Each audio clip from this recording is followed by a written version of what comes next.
Welcome to Dental Unscripted.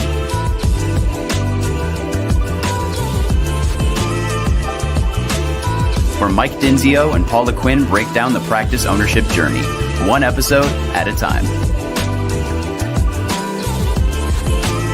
Starting up, buying, and running a successful dental practice.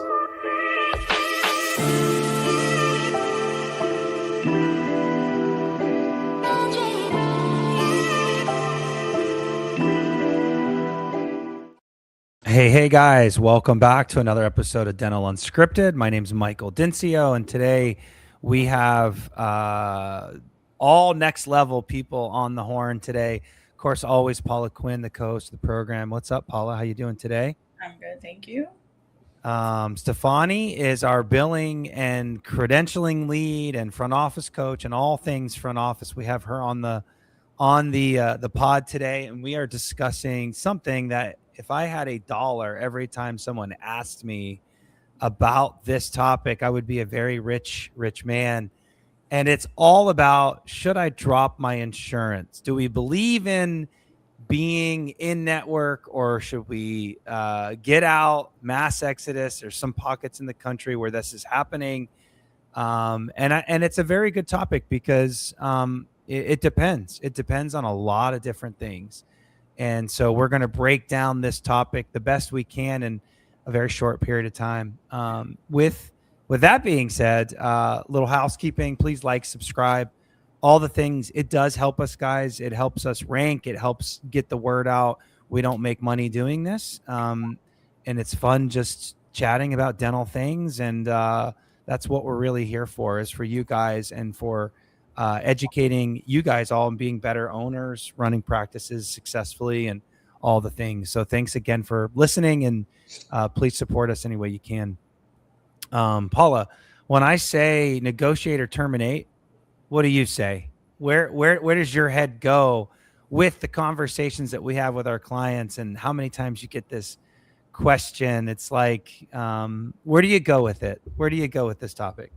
Gosh, that is a very loaded question. I'm going to sound like, like I'm trying to skirt the question, but I think that, if you're a startup and you're, starting from scratch and you're trying to get new patients and you want a ton of exposure, et cetera, I mean, you're going to have to tolerate it for a while. If you're established and things aren't going the way you want from a fee schedule and insurance reimbursement, and you feel it's driving your practice, then it might be time to start terminating. I mean, there is a method to the madness, and I'm sure, we'll get to that when we're talking through things with Stefani, but, you want to be careful how you do it. I don't think a mass exodus is the right way.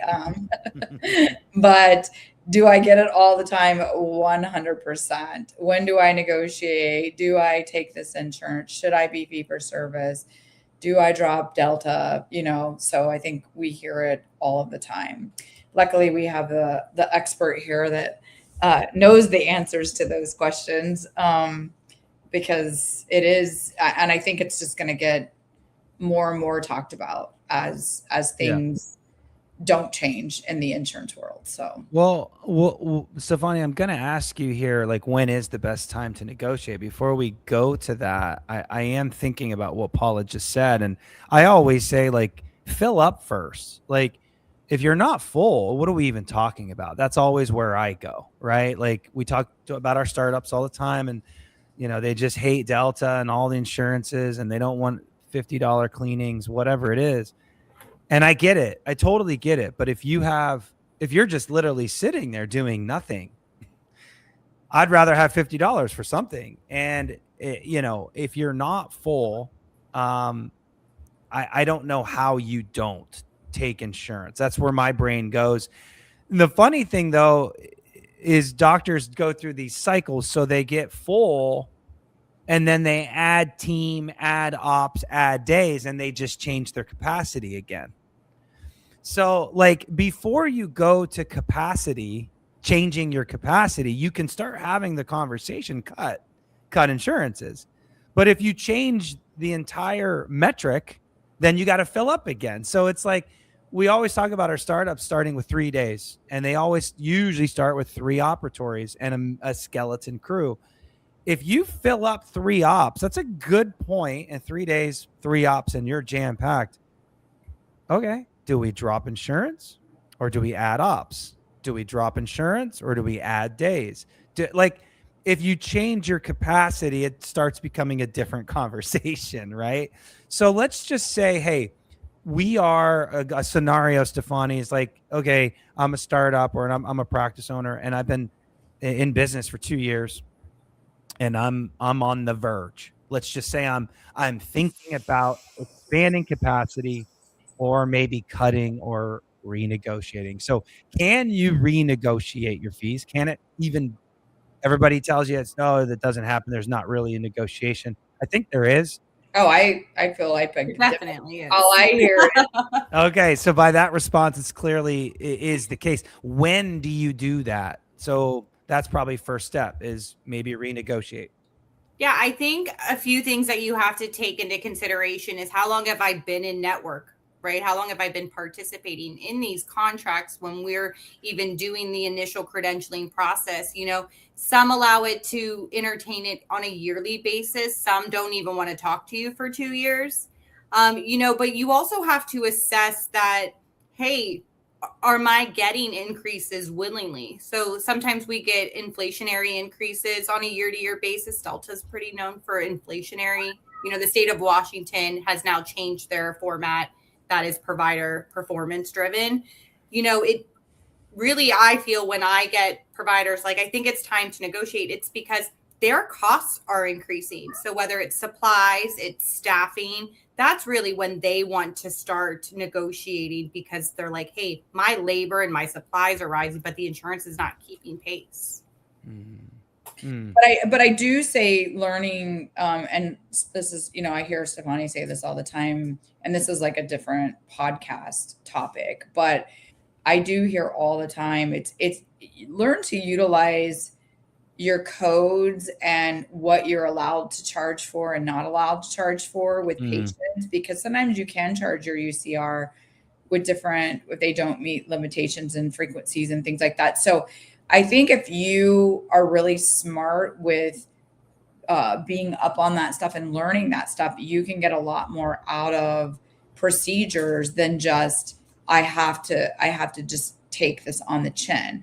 We watch practices give away stuff all the time. I mean, PAs are given away, buildups are given away because we forgot to put it on the treatment plan. There's so many things that we give away, and we're sitting here and we want to cut insurance and risk not, you know, losing patients but yet we won't tell them about that buildup we forgot to put on the treatment plan. You know what I mean? It's like such an extreme. It's kind of like the marketing we did where it's new patients versus just keeping the ones we have in the office. You know, there's so many things that go into it that it's crazy. And people think there's one answer and there's not. So. You're right. Like usually when Paul and I have this conversation about, is it time or should we do it? It's kind of funny because like sometimes, and Stefani, you've seen this a lot too, where their UCRs are actually lower than some of the insurance companies' fees. And so it's like, what are we doing here? Like, you're not billing for things like Paula just said. Your existing fees are lower. The insurance, or worse, Michael, they have them in there and that's not what they're submitting. Yeah, they're not even prepared to have that conversation, right? Like, we've been billing what you say we can charge. There is no room for negotiations when I'm billing you what you're paying me. What leg do I have to stand on? Well, explain that a little bit though, because that I know what you're saying. Say that a little slower. Yeah. Yeah. So in any dental practice, right, we should always be billing our cash fee. One, it's fair. What we do to one insurance, we do to all the insurance. So we're billing the same fee for all of the insurance companies. And so what we need dentists to do is to raise their fees to hold insurance companies more accountable so we all have room for negotiations where I can come to the table saying we are more than 60% apart and we've been this way for X amount of years. It's time that we either negotiate or I'm going to have to find another avenue on how I want to participate, whether it's continuing a contract, being a fee for service, or you know, there's other plans that we can optimize different networks for a higher reimbursement and you lose out. So what you're saying, and I'll say it in a different way, is if we're not telling the insurance companies that our fees are so much higher, then we don't have as much leverage to tell them that this is a bullshit fee, right? If you just bill what they told you to bill, then there's no gap, essentially. Yeah. Okay. There are some softwares that don't let you do that, though, aren't there? Or no, I think the problem is dental offices don't know how to utilize their software. Whether it's an incorrect claim format or they just are billing, have the wrong fee attached to the provider. I think that's a user issue and not so much a software issue. That makes sense. So is there a time frame? Like if I just got into network with Anthem 6 months ago, can I call them and ask them for a better rate? Or what's the timeline here on when we should actually consider doing this, renegotiate? I think every year is ideal. Some networks will entertain, like I stated, negotiations. Doesn't mean you necessarily get it, but they entertain it. Some are closed, especially because it's location based or it's a federal funded type of network. Those are just closed for negotiations. But your ideal mark is every year. You should always be asking. I think also it sets that reminder of, hey, it's this time of year. We need to be reaching out. So if Cigna comes back and says, hey, you still need to be 2 years into your contract before we'll have this conversation, it's on your radar for next year. I think it still allows the office to get organized. So we have a system moving forward to negotiate. But let's not forget, I had a dentist reach out to me yesterday and, you want to negotiate. So Stefani taught me this.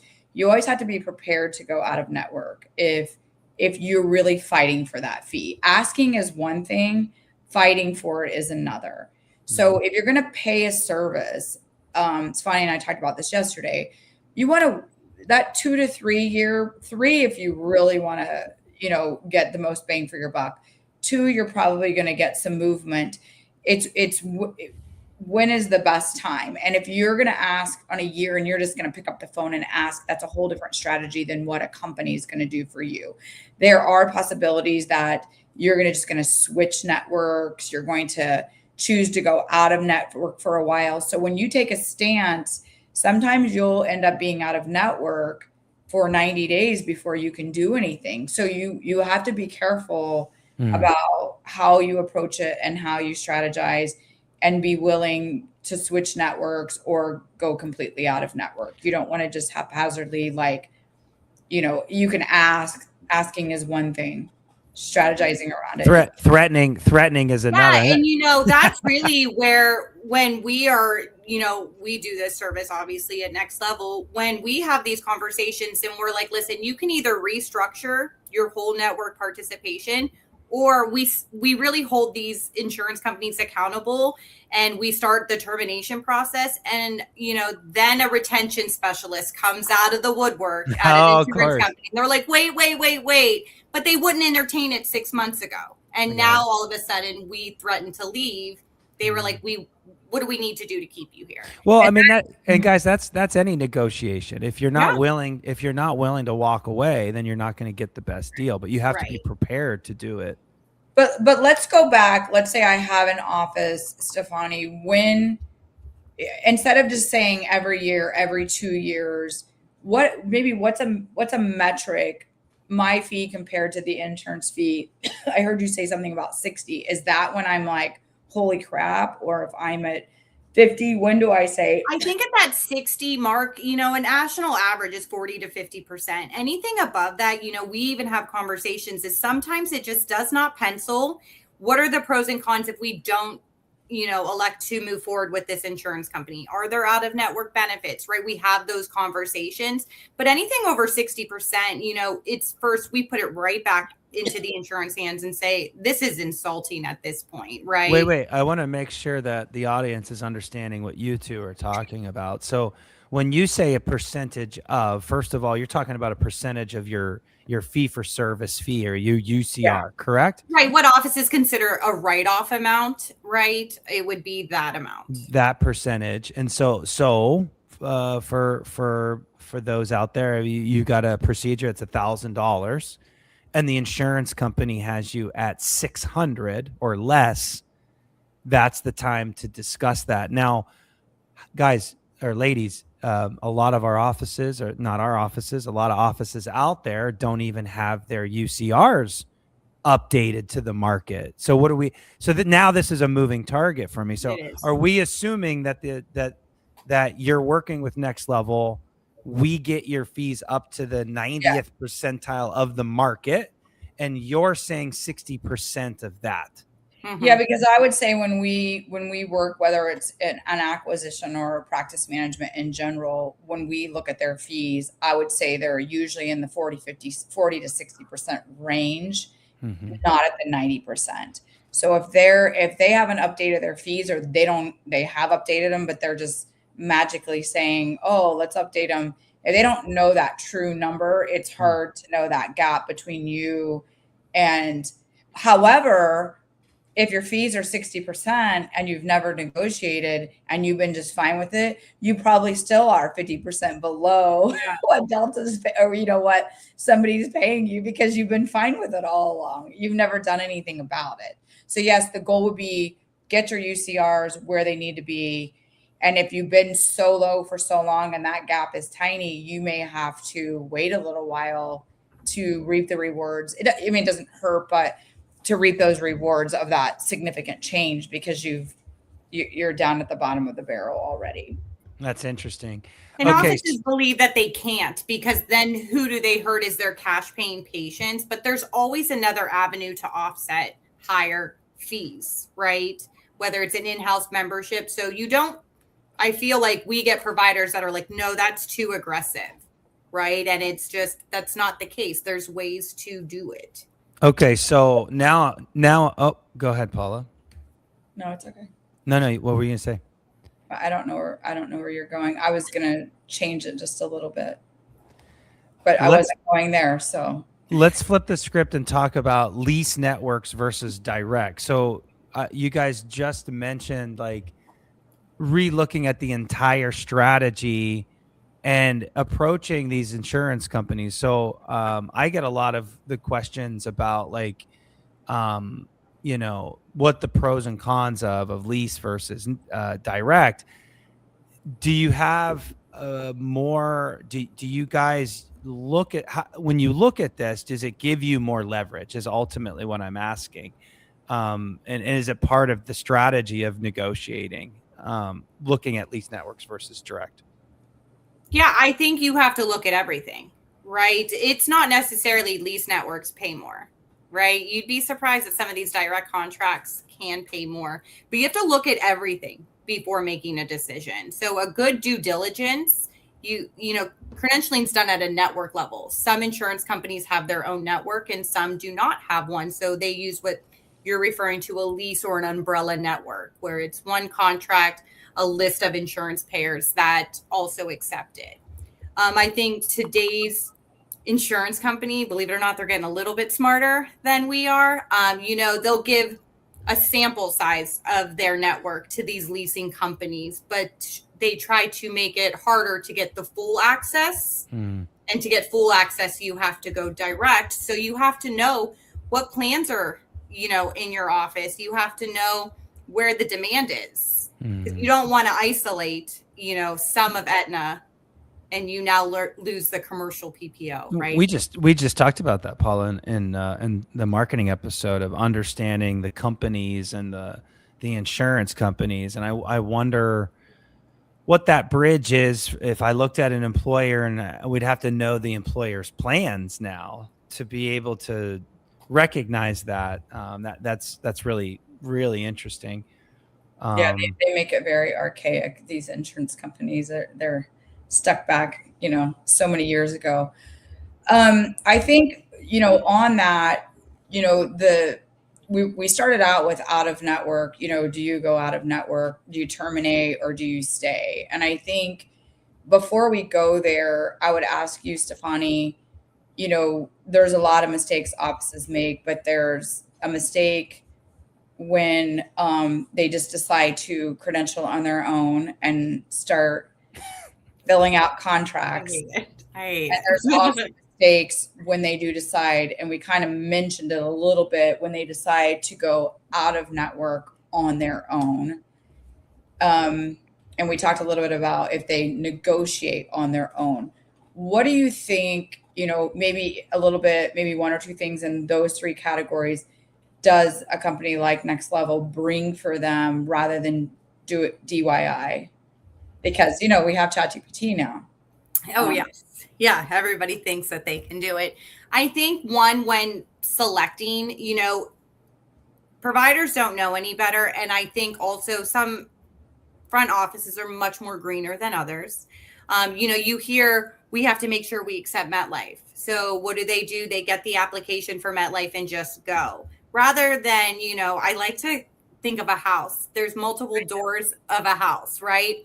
Is it best to go through the front door, or is there a side entrance that we can go that's a little bit, more profitable, a little bit, better paying? But they don't see the way. They're just, trained to go to that one house. Yeah. So I think they see the need and they just jump the gun and they do it. I did that. I don't know if you remember. I've been in dentistry like my whole life. Yeah, I remember yelling at you. I'm like, but why I'm did not you a front do office that? person. So, and I didn't have Stefani or anyone. So I called all the insurance companies, got all the applications, and went direct for my poor associate who got the shittiest fees in all of America. And Paula had to handwrite these applications, which makes me laugh. I was in misery. And then guess what? When that associate left, I had to do it again. And I should have filled out the top part, at least with the name of the practice and all the stuff. So I didn't have to keep doing that. I had to start from scratch again. So I 100% understand why somebody would do that. They don't, like you said, they don't know. They're just like, I need to be in network with everything. And you just start filling out applications and you cut your nose off to spite your face. Mm-hmm. And now you're stuck. And adding to that, with these acquisitions, sometimes we don't want to notify them that it's an acquisition. We want to let that tax ID be. We are going to be a shared space as a new entity and look at what a new contract looks like. Because again, the insurance companies know, most offices don't know any better. Right. So they're like, great, we'll give you the same fees when new providers, whether they come provider kind of driven fee schedules, right, carry over. And so they could have a better fee schedule if they had established a new contract rather than like an acquisition type of contract. That makes sense.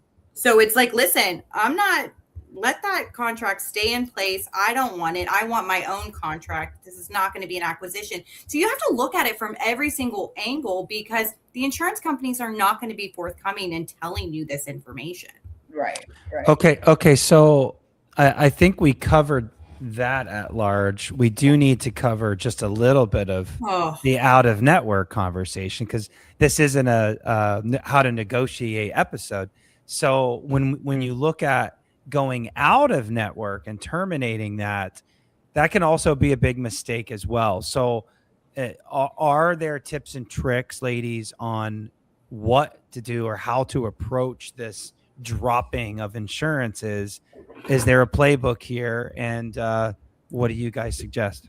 Yeah, I think if you don't have a strong insurance verification, offices think we don't take insurance anymore. We can do the bare minimal when it comes to insurance verification even, right? We're not looking for assignment of benefits. We're not looking at what amount are they going to pay, right? Out of network, they pay one of two ways. My cash fees, based on my cash fees, or their allowed amounts, and I have to know the difference. Mm-hmm. They are not prepared in any capacity. And then we see AR. They're like, yeah, no, this claim we never got paid on this claim. Well, it's because they pay the patient and we weren't prepared ahead of time to collect it from the patient. Mm-hmm. It is, even with offices that don't just go out of network, that still have that healthy mix, right? It's not heavily PPO. They still struggle with this. And, there's always a song and a dance up front. And I love my front office people. I do. But you have to be hungry enough to know where the errors are made and make those corrections. So insurance verification, I think it's communication with these patients. One of the biggest things when we terminate contracts is patients get notified. from the insurance company. Hey, letting you know your provider's no longer in our network. And then everybody's hair is on fire, right, Paula? That's a mass exodus right there. Oh, God. So what would you do to get ahead of that then? Because that is big. It's having these conversations with the patients, right? Whether you talk to them at their hygiene, and maybe Paula has some other, tips, but at that hygiene, hey, this is going to look different in 6 months. I want to let you know what you can prepare. The insurance company is going to send you a letter, but don't worry. You still have out of network benefits. Your insurance, we're still going to accept it. It's just going to look a little different. We will honor your treatment plans currently, right, for 90 days. It may look different in 90 days, but I think communication is really big with these patients and preparing them. So they're not like, I have to go find a new dentist. Mm-hmm. Yeah. And I think also, Stefani, make sure, and you may have said this, I was like intensely looking at you, so I don't think you did. What happens if they don't have out of network benefits? We have to rely, I believe, on our patient care, how great our office is, how wonderful our dentist is. And it's not to say, hey, you don't have out of network benefits. We could lead them into our in-office memberships, right? Mm-hmm. And bring that home. Say, listen, and dental insurance is typically inexpensive to people who get it through their employer. So it's not sorry, you're wasting $13 for the rest of the year. You know what I mean? But if you love our practice and, you trust us, I think trust keeps the patient in the practice. Right. And this is what it looks like. And we're going to help you the best we can so we can continue to take care of you. Have this relationship. Absolutely. Mm-hmm. So I think out of network, the biggest things, Michael, to repeat that is, number one, where's the money going to go? The assignment of benefits. You have to know that, or else, that you could go out of network and the money could all be going to the patient. And if you're not on top of your ARs in the situation, you may never know. If you're not verifying that insurance and someone doesn't have out of network benefits, you can't even see them. So you have to be careful there, unless, like Stefani said, we convert them to a fee for service or in-house membership program they can use in our practice so they can continue to stay. So you just want to be fully prepared before you do that. And I think there's a way to go out. And I think part of that is looking at your current patient base and finding out, who do we drop first? Who do we drop second? We don't have to go out of network all at once. We can pick and choose based on reimbursement, amount of patients. The strategy will probably look different in each office, because it's my majority of patients, if my lowest paying fee schedule, I still may choose that first, so, and like Stefani said, having those conversations with the patients before they get that letter from the insurance, because that's going to push the panic button. And then the front office is really not going to know how to handle those phone calls, I should say. And I think also it's having your protocol, your financial policy in place, right? If you're not going to take insurance, what type of liability are you still going to have when it comes to the patient's insurance? Is it the claim submission? Is it you're going to collect everything up front? Because it's still a financial decision that people weigh in when, selecting their treatment. So I think you have to what Paul is saying is you have to have all of these in place. And I do recommend starting with a smaller network, right? Maybe that you don't have a lot of plans with, and get comfortable with that system and implementing and the verbiage before you take on Delta.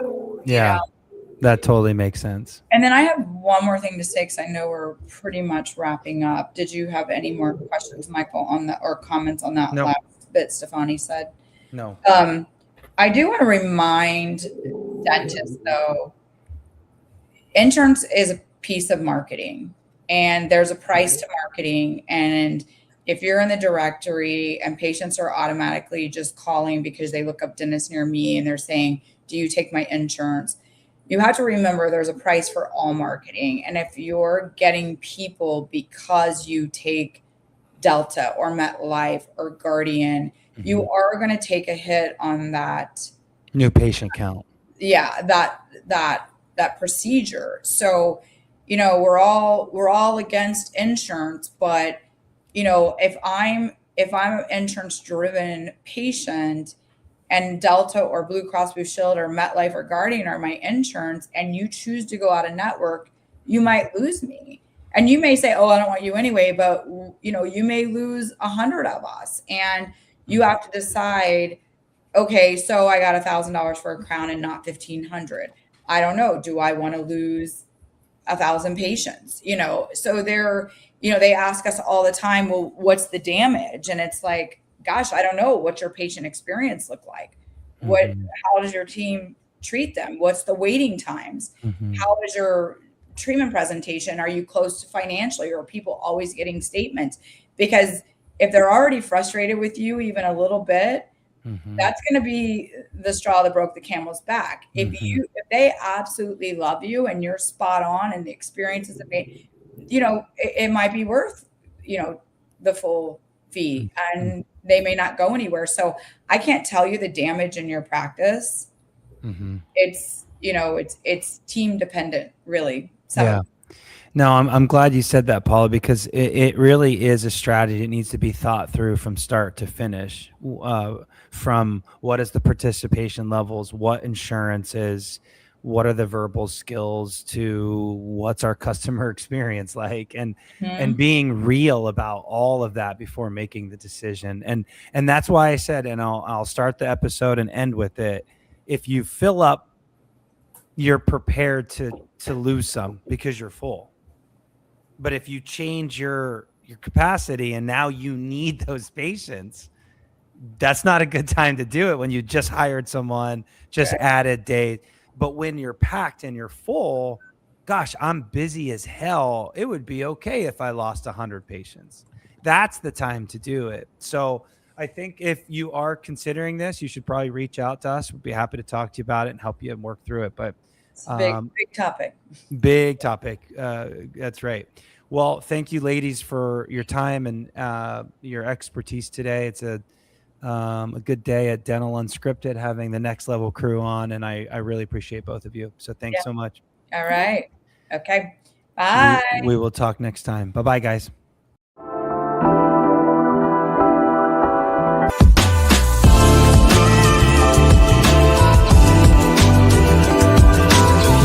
Thanks for listening. Let us know how you like the show. Rate us on Apple and Spotify. Subscribe and follow for more.